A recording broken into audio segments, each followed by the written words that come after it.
Ce pourrait bien être le feuilleton de ce week-end.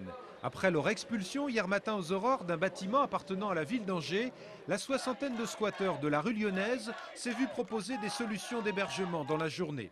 Si une douzaine de Roms les a acceptés, il n'en a pas été de même par contre pour les SDF et les demandeurs d'asile.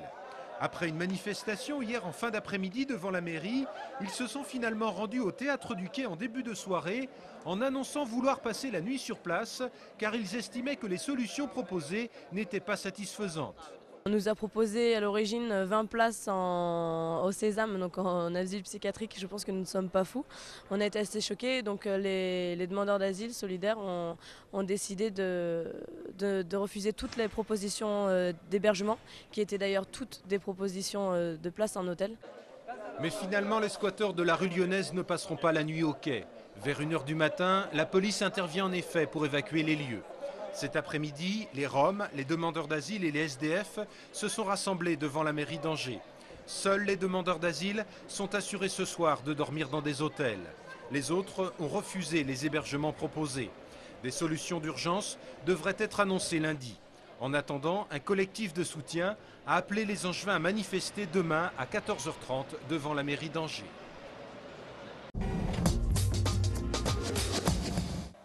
Ce sera peut-être une bonne nouvelle, confirmée dans quelques jours. Selon des informations publiées ce matin par nos confrères de Ouest France, l'État s'apprêtera en effet à verser 30 millions d'euros pour le financement du chantier du tramway à Angers et Avrier. Dominique Bussereau, secrétaire d'État chargé des transports, devrait apporter des précisions dans le courant de la semaine prochaine.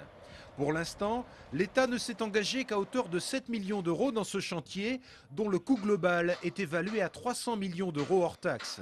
Mais du côté de l'agglomération qui pilote ces travaux, on tempère cet optimisme en expliquant que cette somme versée par l'État ne serait peut-être pas aussi conséquente que prévu. Affaire à suivre donc dans les semaines qui viennent.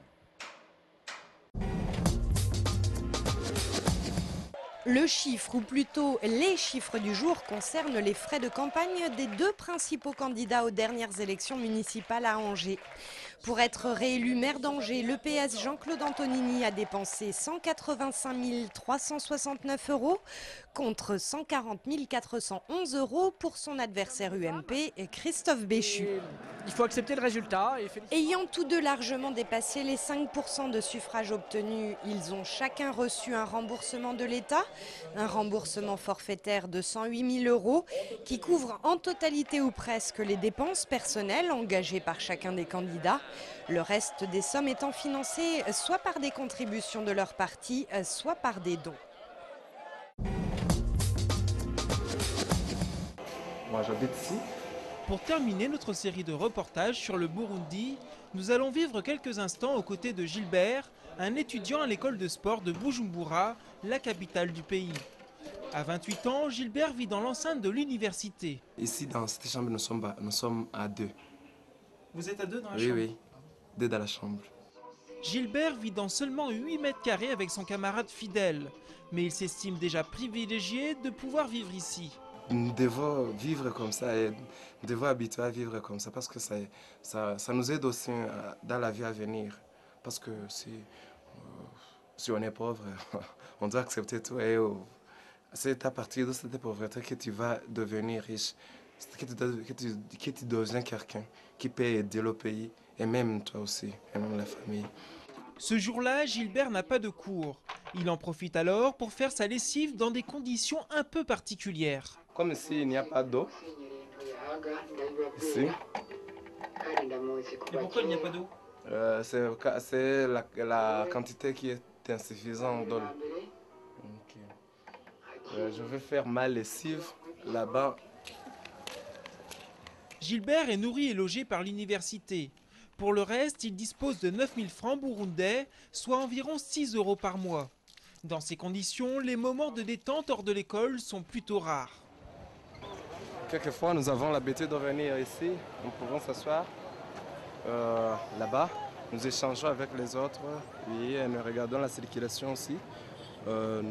C'est un kiosque ici, nous prenons des Fanta. Si on a de l'argent pour prendre ce Fanta. Alors que Gilbert discute avec un ami sur une place publique, je suis dans l'obligation de stopper le tournage. 5 policiers nous demandent de les suivre dans un sombre poste de police. Il est interdit de filmer dans la rue. Pour ne pas attirer d'ennui à Gilbert, je suis contraint et forcé d'effacer les images. Après 12 ans de guerre civile, le pays est sur la voie de la démocratie, mais la police et l'armée sont omniprésentes. Une démocratie fragilisée par la crainte perpétuelle d'un nouveau coup d'État.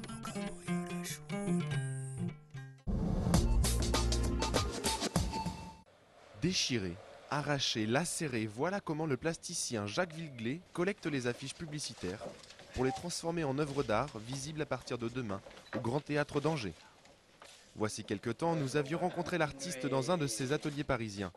Ce Breton d'origine est fondateur du mouvement des nouveaux réalistes et se qualifie lui-même d'affichiste. Agressivité, raison politique ou simplement par curiosité de voir ce qu'il y a dessous, les motivations pour déchirer une affiche publicitaire sont nombreuses. Le plasticien les regarde alors comme des œuvres d'art, analyse la symbolique des couleurs et repère les mots à deviner. Pour moi, l'affiche doit être un moment. Je parle de manifestation spontanée. Donc une affiche doit être simplement un moment, un instant, une époque. Mais il ne faut pas que ça mélange les époques. Sans ça, ça serait du collage. Et les affiches, c'est le contraire, c'est le décollage. C'est quelque chose qui doit être expressif. Après avoir longtemps été collectionneur d'objets sur les plages, Jacques Villeglé s'intéresse aux affiches publicitaires à partir de 1949. Elles incarnent selon lui une guérilla des signes, puisqu'elles constituent le reflet d'une culture dominante à la publicité envahissante. À la manière d'un photographe qui choisit son cadre, Villeglé prélève des affiches ou des fragments qu'il choisit, signe et expose.